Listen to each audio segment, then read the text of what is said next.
आदरणीय भारतीय समभाग गुंतवणूकदारांनो नमस्कार. ठाणे महाराष्ट्र येथून मी सत्यजित अभय कुमार शाह. गेली 6 वर्ष अथकपणे मी माझी चळवळ चालू ठेवलेली आहे, जिचं इंग्रजीमध्ये नाव आहे ELM इक्विटी लिटरसी मिशन, म्हणजेच मराठीत समभाग गुंतवणूक साक्षरता मोहीम. त्या मोहिमेअंतर्गत आज एक व्हिडिओ सादर करीत आहे. खरं तर हा व्हिडिओ काल जो मी म्हणजे 5 जानेवारी 2026ला एक व्हिडिओ सादर केला होता. त्याचं शीर्षक होतं year 2026 can give very good returns, म्हणजे 2026 वर्षामध्ये चांगले रिटर्न्स मिळू शकतात. तर कसं झालं ना, तो व्हिडिओ यूट्यूबवर टाकल्या काहींचे प्रश्न सुरू झाले. त्यांना काही गोष्टी कळत नव्हत्या किंवा त्याच्यावर त्यांना मार्गदर्शन हवं होतं. तर मी काय ठरवलं, हे सगळं कोणाला तरी उत्तर देण्यापेक्षा त्याच्यापेक्षा मी एक व्हिडिओच टाकतो आज. म्हणजे हा खरा तर व्हिडिओ कालच्या व्हिडिओला लागूनच आहे. म्हणजे ज्यांनी कोणी कालचा हा व्हिडिओ नसेल पाहिला तर तो कृपया पहा, आणि तुम्हाला जर मिळत नसेल तर मला कळवा. मला व्हॉट्सअप क्रमांक द्या, तो मी तुम्हाला पाठवतो. आणि अजून एक, काल मी माझ्या व्हॉट्सअपवर स्टेटसमध्ये कालच्या व्हिडिओत मी बोलल्याप्रमाणे ELLIOT वेव्ह, आता मला त्याचा उच्चार नीट येत नाही, तर ती वेव्ह काय आहे ती तुम्हाला बघायला मिळाली नसेल तरी आजही मी टाकणार आहे. कालचा व्हिडिओसुद्धा आज परत माझ्या स्टेटसवर टाकणार आहे. तरी तुम्ही मला व्हॉट्सअपनी कळवा की ती LIOT ELLIOT वेव्ह काय आहे. हे तुम्हाला पाहायचं आहे तर ते मी तुम्हाला अवश्य पाठवून देतो. तर आता मी थोडक्यात उत्तरं देतो. म्हणजे काही पहिला प्रश्नच सुरू केला आहे, पण त्याची पुढे मी ओघात उत्तरच सांगतोय.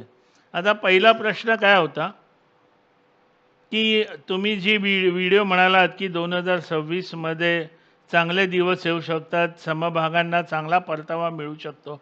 तर मग आमच्याकडे आत्ता काही समभाग घेऊन ठेवलेले आहेत, त्याचं काय करायचं, ते विकायचं का, वगैरे वगैरे वगैरे. तर आता मी तुम्हाला काय करायचं, आता हे माझ्या उत्तरातच पुढे अनेक मुद्दे आहेत. काल जे मी सांगितलं त्याच्यात वारंवार सांगितलं कालच्या व्हिडिओमध्ये की फंडामेंटली जे चांगले, म्हणजे इंग्रजीत ज्याला फंडामेंटली स्ट्रॉंग समभाग आहेत, त्यांना 2026मध्ये अतिशय चांगला परतावा मिळू शकतो. आता तुम्ही सर्वप्रथम काय करायचं, तुमच्याकडे जे समभाग आहेत, म्हणजे ज्याला तुमचा जो पोर्टफोलिओ आहे अथवा तुमचं जे होल्डिंग आहे, ते होल्डिंग स्टेटमेंट काढून बघायचं की तुमच्याकडे कुठल्या प्रकारचे समभाग आहेत. जर फंडामेंटली स्ट्रॉंग समभाग नसतील, फक्त तुमच्याकडे पेनी शेअर्स अथवा स्वस्तवाले म्हणजे 70 पैसे 80 पैसे 3 पैसे 4 पैसेवाले समभाग असतील, तर अजिबात ही अपेक्षा ठेवू नका की तुमचे दुप्पट तिप्पट चारपट अथवा 50% परतावा मिळेल. तर असं काही असेल तर तुम्हाला सर्वप्रथम म्हणजे रिशफल करावं लागणार तुम्हाला. आता रिशफल वगैरे काय, याच्यावरही मी पूर्वी व्हिडिओ टाकलेले आहेत, ते सगळे पाहून घ्या. आता अजून एक प्रश्न, फंडामेंटली स्ट्रॉंग समभाग कसे शोधणार, हा खरं तर चांगला प्रश्न आहे. कारण अनेकांच्या काहीतरी व्याख्याच वेगळ्या असतात. मी समभागात गुंतवणूक करतो म्हणजे त्यांना अगदी त्यांची छाती 56 इंच झालेली असते. पण ते कुठले समभाग असतात, कारण काही जण मला त्याची यादी पाठवतात, ती यादी पाहून मला हसावं का रडावं हे कळत नाही. मग असे काही समभाग असतात की गेले 4-5 वर्ष ते ना खाली गेलेत ना वर आलेत, म्हणजे शांतपणे झोपलेले आहेत. हे असले समभाग, आणि काय उत्तरं देणार नाही. माझ्या बायकोच्या मित्रांनी सांगितलं किंवा मित्राच्या बायकोने सांगितलं किंवा माझ्या बायकोच्या मैत्रिणीच्या नवऱ्याने सांगितलं किंवा अरे काय कोणी काही सांगता आणि तुम्ही काहीही ऐकता. ह्या सगळ्या पहिल्या घोडचुका कमी करा. आता तुम्हाला जर नाही कळत, कसं आहे ना, सर्वप्रथम म्हणजे एक मी तुम्हाला वाईट वाटणार, कारण दुर्दैवाने माझं नाव सत्यजित आहे. त्याच्यामुळे मी सत्यच बोलतो आणि दिगंबर जैन आहे. कारण आमच्या जैन धर्मात सत्य आणि अहिंसा असं लिहिलेलं आहे. त्याच्यामुळे त्याचं पालन करणं माझं कर्तव्य आहे. आणि दुसरं, मी गोड बोलत नाही. माझं नाव शहा आहे. गोड बोलत नाही म्हणजे माझं आडनाव ते नाही आहे. त्याच्यामुळे मी खोटं कधीच बोलणार नाही. कसं आहे ना, जर तुम्हाला म्हणजे भारतातील बहुसंख्य गुंतवणूकदारांना वाटतं की त्यांच्यानंतर वॉरन बफे आहेत, त्यांच्यानंतर राकेश झुनझुनवाला आहेत, त्यांच्यानंतर विजय केडिया आहेत, कारण त्यांना अतिशय जास्त कळतं. कारण त्याने आदल्या रात्री काहीतरी यूट्यूबला वाचलेलं असतं. एक गोष्ट वाचून ते जगात अगदी अगदी म्हणजे कळलं असेल तुम्हाला. कारण मी जास्त बोललो तर परत मी खूप बदनाम होतो. तर हे पहिलं लक्षात घ्या की आपल्याला गुंतवणुकीतून जास्त परतावा मिळवणं हे आपलं आद्य कर्तव्य आहे. मग तुम्हाला गुंतवणुकीतून म्हणजे ₹100 गुंतवणूक केल्यावर 6.5% दरवर्षी मिळाले, याचा अर्थ तुम्ही जग जिंकलं असं अजिबात होत नाही. ज्या हायेस्ट रिटर्न ऑन इन्व्हेस्टमेंट मिळवावा लागतो, म्हणजे अतिशय जास्तीत जास्त परतावा, भरघोस परतावा, किंवा इंग्रजीमध्ये तुमच्याकडे मल्टी बॅगर स्टॉक्स पाहिजेत. तर हे सगळं करण्यासाठी आपल्याला माहीतच असेल की आपण जर बरं नसेल तर डॉक्टरांकडे जातो, कारण डॉक्टर हे तज्ज्ञ आहेत. हां, मला असेही लोक माहिती आहेत की काही झालं की त्या औषधाच्या दवाखान्यात जातात. मला जुलाबाची गोळी द्या. गंमत म्हणजे ह्याच्यात विनोद सांगतो, जुलाबाची म्हणजे जुलाब होणारी का जुलाब थांबणारी तेही सांगत नाहीत. मला जुलाबाची गोळी द्या. मला खोकला झाला आहे. मला एकदा आमच्या डॉक्टरांनी समजून सांगितलं की खोकल्यावर एकच औषध नसतं. कुठल्या प्रकारचा खोकला आहे याच्यावर औषधं बदलतात आणि त्या फक्त डॉक्टरांना कळतं. आता मला असेही लोक माहीत आहेत, मला नावं नाही घ्यायची आहेत, कारण माझे त्यांच्याशी संबंध खराब होतील. पैसे वाचवण्यासाठी चष्मा बनवणाऱ्याकडे जातात. देखो रे मेरे को कुछ दिखता नहीं है, थोडा आगे का पीछे का दूर का वगैरे, त्याच्याकडून नंबर काढून देतात. मग बाकीचे जे डोळ्याचे डॉक्टर आहेत ते मूर्ख आहे का? एवढा अभ्यास करून ते डॉक्टर झालेले आहेत. किंवा मग मला शासनाला विनंती करावीशी वाटते की जे डोळे चष्मा बनवणार आहेत त्यांनाच डोळ्याचा डॉक्टरची पदवी द्या ना, आणि त्यांनाच तपासू द्या. कसं म्हणजे आपण नको तिथे कसं काय काटकसर करायला जातो. महत्त्वाचा मुद्दा, तुम्हाला जर चांगले फंडामेंटली चांगले शेअर समभाग हवे असतील तर इथे समभाग गुंतवणुकीचा सल्ला देणारे अनेक सल्लागार आहेत. पण त्या सल्लागारांना त्यांचा जो मेहनताना आहे किंवा त्यांना जे ते जे कष्ट करतात त्यांची जी बुद्धी आहे त्याचा तुम्हाला पैसे त्यांना द्यावे लागतात. ते द्यायचे नाहीत म्हणून असं जाऊ नका त्यांच्याकडे. म्हणजे कुठल्या तरी माणसाला नाही म्हणजे मार्गदर्शन नाही घ्यायचं, त्यांच्या ज्ञानाची किंमत द्यावी लागते. अहो, ती किंमत खूप कमी असते, कारण तुम्हाला जो परतावा मिळतो ना तो त्याच्या खूप जास्त असतात. हे काहीतरी चित्रविचित्र गोष्टी नका करू. मला एक माहिती आहे, एक जोडपं म्हणजे त्यातला नवरा पैसा वाचवणारा, तो मधुचंद्राला कुठे गेला माहिती आहे का? धर्मशाळेत गेलेला मधुचंद्राला. म्हणजे हसावं का रडावं, गेलाच कशाला मुख्य म्हणजे मधुचंद्राला? जाऊन कुठे धर्मशाळेत? वर असं टिमकी वाजवणं की मी किती पैसे वाचवले, याला काहीच अर्थ नाही. मतितार्थ समजून घ्या. नेहमी लक्षात ठेवा की हे मी सांगितलं जास्तीत जास्त परतावा म्हणजे हायेस्ट रिटर्न ऑन इन्व्हेस्टमेंट. त्याचप्रमाणे स्वतः एखादी गोष्ट उदाहरणार्थ P E, E P S, debt equity ratio, R O C E, R O E वगैरे वगैरे वाचून स्वतःला अगदी वॉरन बफे, विजय केडिया वगैरे समजणे सोडा. तुम्हाला किती ज्ञान आहे, तुम्ही किती अनुभव घेतलाय, किती वर्षाचा अनुभव आहे तुम्हाला. आणि यूट्यूबमध्ये कुठेतरी काहीतरी असलं, अहो गुगलमध्ये सगळं विचारा, सगळं सांगतात, पण ते तुम्हाला पाठ झालंय का? डेट इक्विटी रेशो 1 पेक्षा खाली पाहिजे. NBFCचे डेट इक्विटी रेशो 1च्या वर असतात. एकदा मला एक प्रश्न विचारलेला फोनवर, अरे सर त्याचा तर डेट इक्विटी रेशो खूप जास्त आहे आणि मग मी घेऊ की नको, आणि तुम्ही तर सांगताय म्हणे तुमच्याकडे तर तो आहे, आता काय बोलणार. ज्ञान नसेल ना, दुसऱ्या जो ज्ञानी आहे त्याच्याकडे जा. सचिन तेंडुलकर आचरेकर सरांकडे का जात होते? आचरेकर सरांनी कधी सेंचुरी नाही मारल्यात किंवा सचिन सारखे विक्रम नाही केलेत. सचिन म्हणजे Tendulkar.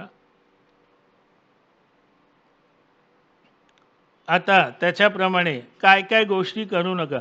Day trading, options, futures, अजून भल्या दुनियाभरचं मला ते माहिती नाही आणि मी त्याच्या वाटेला अजूनही गेलो नाही आहे. कृपया करू नका. सेबी पण सांगते 91 का 93% लोकांना नुकसान होतं हे सगळं करून. दीर्घकालीन गुंतवणूक करा. कमी परतावा असलेल्या गुंतवणुकीच्या साधनात गुंतवणूक करणे सोडा.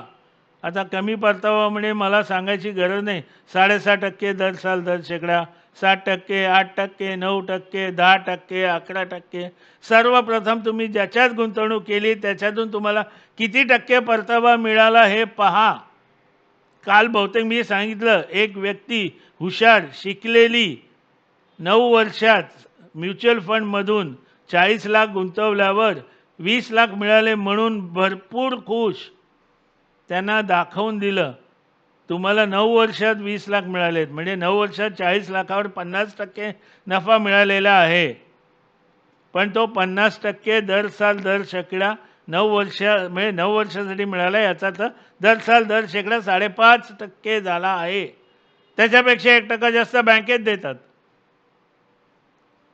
असल्या काही साध्या चुका, पहिलं तर स्वतःला अतिशहाणा समजणं बंद करा. आणि सुदैवाने भारतात अतिशय चांगले आर्थिक सल्लागार आहेत. त्यांचा उपयोग करून घ्या. त्याच्यानंतर अनेक जण जीवन विमा योजनेत मनी बॅग वगैरे सारख्या पॉलिसीमध्ये गुंतवतात. अहो तुम्हाला माहिती आहे का मनी बॅगचा प्रीमियम किती असतो? त्याच्या विरुद्ध तुम्ही टर्म इन्शुरन्सचा प्रीमियम बघा. इन्शुर्ड अमाऊंट भरपूर जास्त आहे टर्म इन्शुरन्समध्ये आणि प्रीमियम एवढं आहे. मनी बॅगमध्ये तुम्हाला इन्शुर्ड अमाऊंट एवढी आणि प्रीमियम एवढा आहे. आणि व नंतर म्हणायचं माझ्याकडे पैसेच नाहीत. अहो तुम्ही नको तिथे पैसे घालवल्यावर, नको त्या गुंतवणुकीच्या माध्यमामध्ये पैसे घालवल्यावर पैसे येणार कुठून? बाकी आधी पण मी अनेक गोष्टी व्हिडिओमध्ये सांगितल्यात की काय काय चुका करतात तुम्ही. त्याच्यानंतर फक्त लाभांशासाठी समभागात गुंतवणूक करू नका. त्याच्यानंतर व्यावसायिक वृत्तवाहिन्या अथवा YouTube, WhatsApp, Telegram, Facebook, Instagram, Twitter अथवा मित्र मैत्रिणी, वॉचमन, रिक्षावाला, ट्रेनमध्ये बसलेला बाजूवाला तिसऱ्याला काय सांगत होता, यांचं सगळं ऐकून गुंतवणूक करू नका. पेनी स्टॉक्सच्या मागे कृपया धावू नका. अनेकांना सवय असते, कुछ तो बोलना, मेरे को लेने का है, बोलना. आणि अनेक लोक काय करतात, मला घ्यायचे. किती घेतात माहिती आहे का? 5 घ्यायचे आहेत, मला 4 घ्यायचे आहेत. म्हणजे 10 रुपयाचे एक 4, 40 रुपये गुंतवणूक काय मिळणार आहे हो तुम्हाला? एखादा अथवा काही समभाग महाग आहेत म्हणून ते न घेण्याची घोडचूक करू नका. अजून एक घोडचूक करतात अनेक जण. एखादा समभाग वाढतोय, नाही नाही नाही नाही, तो वाढला म्हणून मी घेतलाच नाही, आणि तो दुसऱ्या दिवशीपासून वेगाने वर गेला, आणि मग हे गुंतवणूकदार हात चोळीत बसले.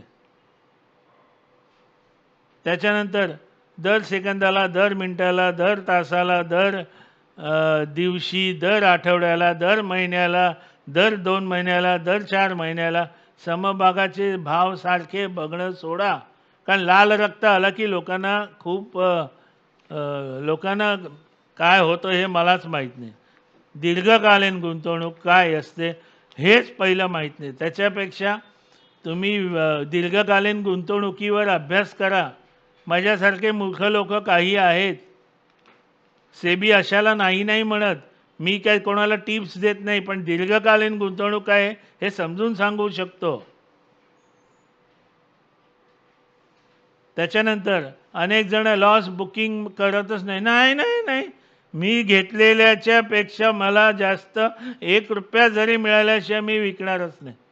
आणि तो समभाग घेतलेला असतो 10,000ला, तो जातो 90 रुपयाला, तरी ते तिथंच बसलेले आहेत. हे पहिलं सोडा. हे कोणी सांगितलं, कोण शिकवतं हो? त्याच्यानंतर अनेकांचे हट्ट असतात, हा समभाग मला या भावात मिळाला तरच मी घेणार. आता मला नाव नाही घ्यायचे. एक समभाग 2.5-3 वर्षापूर्वी 2,500ला मिळत होतं, किंवा 2,600 असेल. एक महान गुंतवणूकदार, मी 2,500लाच मिळाल्या तरच घेणार. आज तो समभाग 2-2.5 वर्षांनी 7,800ला आहे. ते गुंतवणूकदार हात चोळीत बसलेले आहेत. हात चोळीत म्हणजे असे, काय बोलणार. आणि तोच समभाग कधीही बोनस देऊ शकतो, कधीही स्टॉक स्प्लिट देऊ शकतो. आता Q3चा रिझल्ट त्याचा अतिशय सुंदर असणार आहे. नंतर टिप्स टिप्स टिप्स, अहो टिप्स द्या, हो टिप्स. मला तर अशी कविता एक रचावीशी वाटते, टिप्स मागणाऱ्यांवर. नका टिप्स मागू. थोडक्यात काय सांगतोय, हे वर्ष गुंतवणूकदारांना, समभाग गुंतवणूकदारांना अतिशय चांगला परतावा देणारा आहे. पण कसं असतं ना, तुम्ही चांगलं बीज रोवल्यावरच चांगलं फळ मिळतं. मग ते बीज रोवताना पण स्वस्तातलं बीज द्या, स्वस्तातलं खाद्य द्या, हे असलं स्वस्ताच्या मागे जाणं बंद करा. आमचा मार्केटिंगचा व्यवसाय, आम्हाला पण काही ग्राहक असे मिळतात, सस्ता नाही क्या, इससे सस्ता नाही क्या. म्हणजे मर्सिडीज दाखवलं, नाही याच्यापेक्षा स्वस्त नको, स्वस्त आहे का, नॅनोपेक्षाही स्वस्त द्या. मग स्कूटरच घ्या ना, 2 स्कूटर घ्या, 4 चाकी झाली ना. थोडासा समजून घ्या. आणि असा काळ वारंवार येत नाही. परत पुन्हा सांगतो, ती काल जी वेव मी तुम्हाला सांगितली, ELLIOT वेव, ती नसेल तुमच्याकडे, तुम्ही माझ्या फेसबुक, माझ्या स्टेटस पाहू शकला नसाल, तर मला निदान व्हॉट्सअप पाठवा, निरोप पाठवा, मी तुम्हाला ते वेव पाठवतो. आणि गुगलमध्ये सगळी माहिती दिलेली आहे. आणि माझ्या एका खूप चांगल्या मित्रांनी ती वेव पाहून मला पुन्हा सगळी माहिती पाठवलेली आहे. तेव्हा आदरणीय, वंदनीय, पूजनीय, माननीय गुंतवणूकदारांनो, तुम्ही आत्ता करीत आलेल्या चुका नका करू. यात माझा काही फायदा नाही आहे. मला BSE किंवा NSE काही पैसे देत नाही, किंवा महाराष्ट्र शासन मला कुठलाही भूषण वगैरे पुरस्कार देणार नाही आहे. तुम्ही जे समभाग गुंतवणुकीत अज्ञान आहात, तर ते अज्ञान मला दूर करण्याचा प्रयत्न माझा आहे. त्याच्यासाठी हे मी सगळे असे माझे प्रयत्न करीत असतो. असेच चांगले व्हिडिओ पाहण्यासाठी माझ्या या यूट्यूब चॅनलला सबस्क्राईब करा, शेअर करा, कॉमेंट करा. अनेकांना तुमच्या आजूबाजूचे मित्रमैत्रिणी, सगळे सोयरे वगैरे वगैरे सगळ्यांना द्या, त्यांनाही हे सगळं कळू द्या. भारतात अतिशय कमी नागरिक समभागात गुंतवणूक करतात. जे गुंतवणूक करतात त्यातले सुद्धा खूप कमी नागरिक चांगल्या समभागात गुंतवणूक करतात. पण गंमत म्हणजे प्रत्येक समभाग गुंतवणूकदार स्वतःला वॉरन बफे समजतात. पुन्हा भेटू. धन्यवाद.